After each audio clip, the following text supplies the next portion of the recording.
So next we'll return to the Pomme de Terre watershed and take a look at the health scores. And note that the scores are organized around the 5 components. Hydrology is the first one we'll take a look at here, and we're going to go to perennial cover at the catchment scale. And here you see a nice distribution of scores showing additional perennial cover in the headwaters for this particular watershed. And then zooming back out to the Minnesota River Basin, you see the distribution of that perennial cover within the basin and going all the way out to the statewide extent, and giving it a second here to focus again. You can see how that perennial cover lays across the entire state. So again, back to the watershed scale, let's take a look at the next index, and that will be impervious cover. So for impervious cover, we see it's available at either the watershed scale or the catchment scale.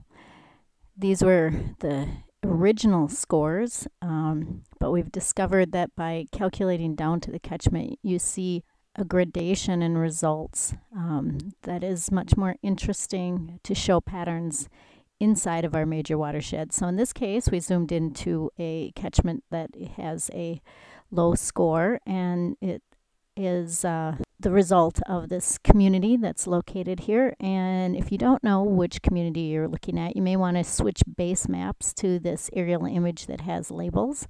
And now we see that this is Morris.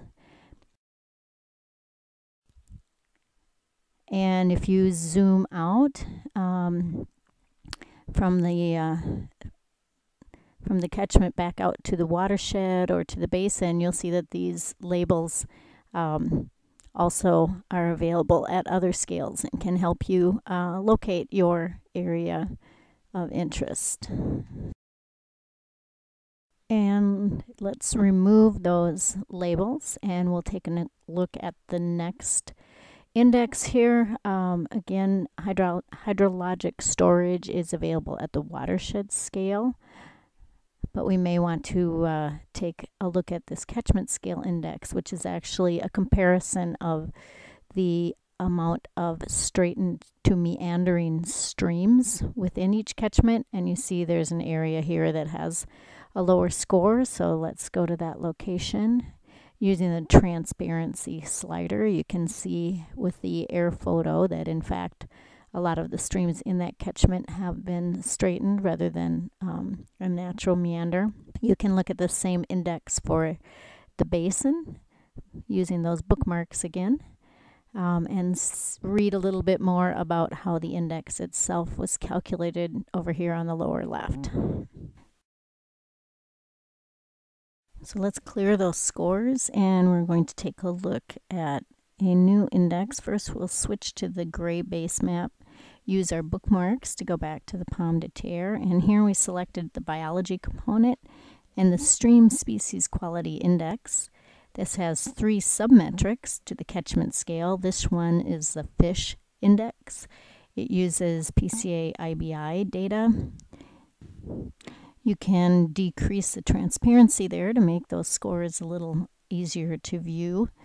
The second metric is based on the aquatic macroinvertebrates, and you see a slightly different pattern of results there. And the third metric is based on the statewide survey of mussels.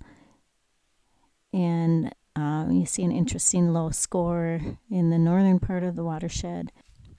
So again, let's clear those scores and think about how maybe something in connectivity may be related to stream species index qualities. So here we look at aquatic connectivity and zoom into an area with a low score. And this index looks at the number of structures that are disconnecting our streams, so dams, bridges, and culverts.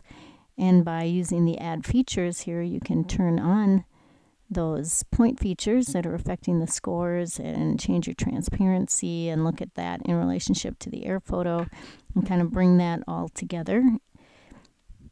And then you may want to go back and look at those structures in conjunction with the stream species quality scores So here again, we're looking at the fish index and maybe the mussels as well to see how they might be related to how connected or disconnected the stream system. So let's take a look at those aquatic connectivity scores.